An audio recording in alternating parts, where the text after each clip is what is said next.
Sveiki visi. Vis dar mokausi to stabilizatorium naudotis kažkaip.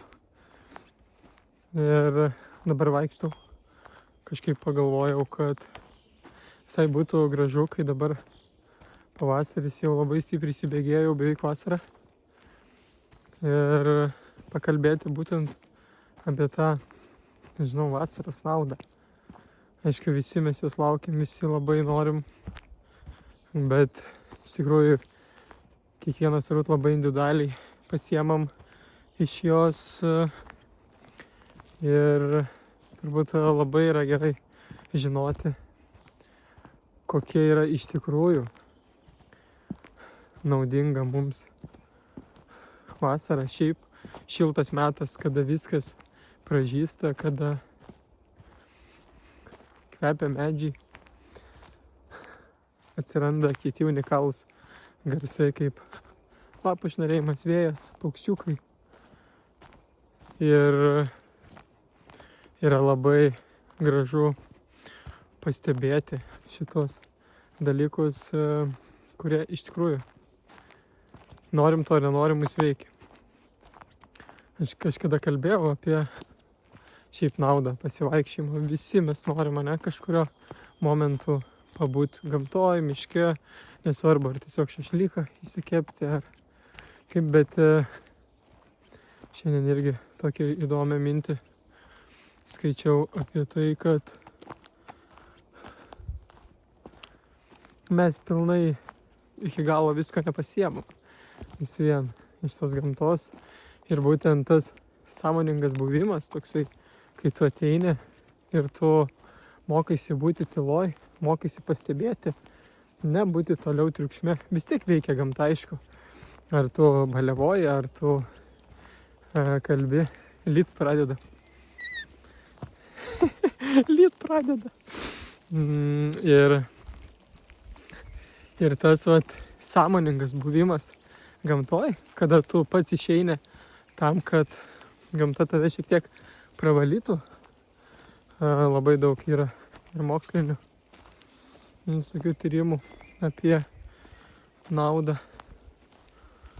kaip veikia medžiai, garsai, viskas visom depresijom, nerimam, parasimpatiniai sistemai. Tai tas toksai suvokimas iš tikrųjų sąmoningai nueiti į mišką ir jame pasibūti, pasivaikščioti, pakvėpuoti gryno oro, bet iš tikrųjų būti. Ne šiaip prasibėgti ir užsidėti ček, nors ir veikia. Vis tiek veikia. Tas, bet geras, saulė šviečia ir lyja. Wow, kaip fainai. Bet nueiti ir iš tikrųjų pabūti. Paklausyti garsų, kažką pastebėti, kaip yra tos technikos, kur tu eini. Net ir su draugais gali šitą padaryti, kur tu eini. Ir po kokių 10 minučių, tarkim, tylos, kai dviesi eini, paklausti, ką matėjai. Į ką dėmesį atkreipė eidamas. Gal kažkokius garsus, gal į vaizdus. Tai čia tik tai vienas iš metodų, kaip mokytis būti čia ir dabar, bet šiaip norėjau pakalbėti apie pačią naudą šito gražiausio periodo. Visi gražu šiaip, bet šitas periodas yra labai naudingas mums, tokiems vadinamiems šiauriečiams, kurie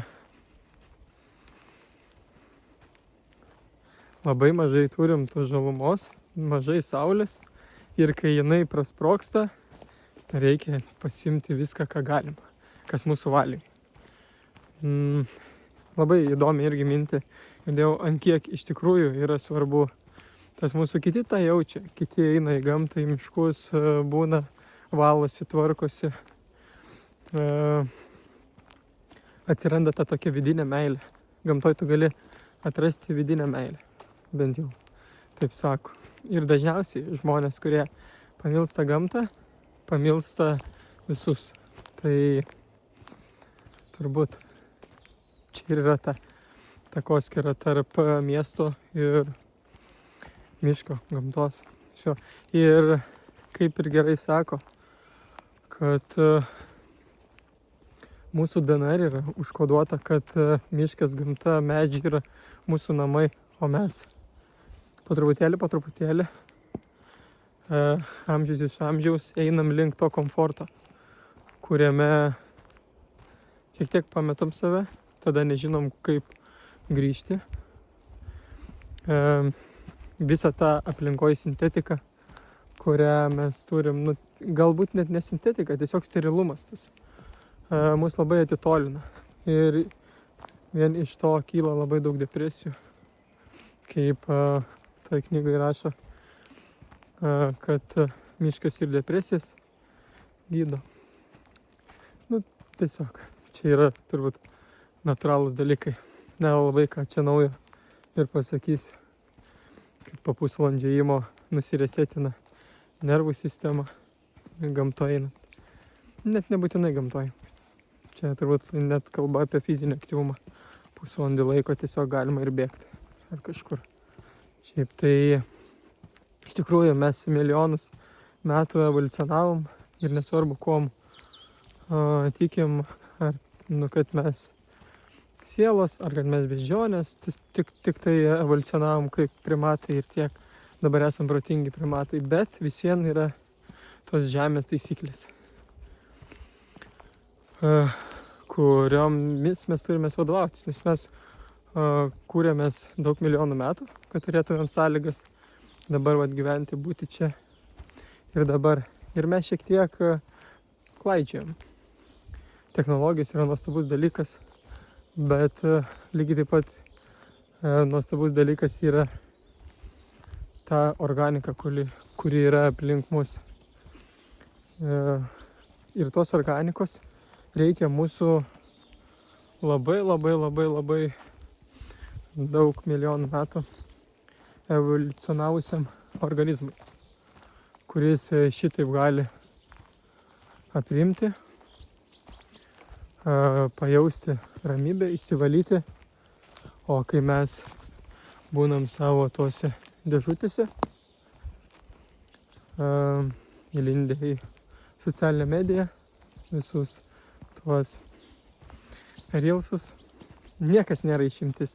Čia yra tiesiog 21 amžius ir viskas ok su ta medija, su reelsais, su tiesiog, bet mes per daug esam sterilūs ir sintetikoje, kur turim lovas, turim sintetinės kaldras, kvėpiname sintetiniais kvepalais namus ir labai nutolstam nuo pačios esmės kūno, kur galima susilygiuoti su tiesiog gamta, joje pabūnant ir atrandant tą vidinę ramybę, kuri niekur nėra dingus. Tiesiog truputėlį mes ją pametę ir viskas. Niekur jinai nėra dingus. Tiesiog žinoti įrankius ir viskas po truputėlį susitvarkys. Nes pasaulis eina apie patogumą ir sterilumą ir greitį, o gamta moko sulėtėt, pamilt, atkreip dėmesį. Ir tada, kai tu šitą po truputėlį mažais žingsniais darai, tai po truputėlį ir grįžti į save. Nieks niekur nėra paklydęs. Tiesiog dar nežinom kelio atgal. Tai ačiū, kad žiūrėjote iki galo. Toksai brainstormas, čia net nežinau, brainstormas, ne brainstormas.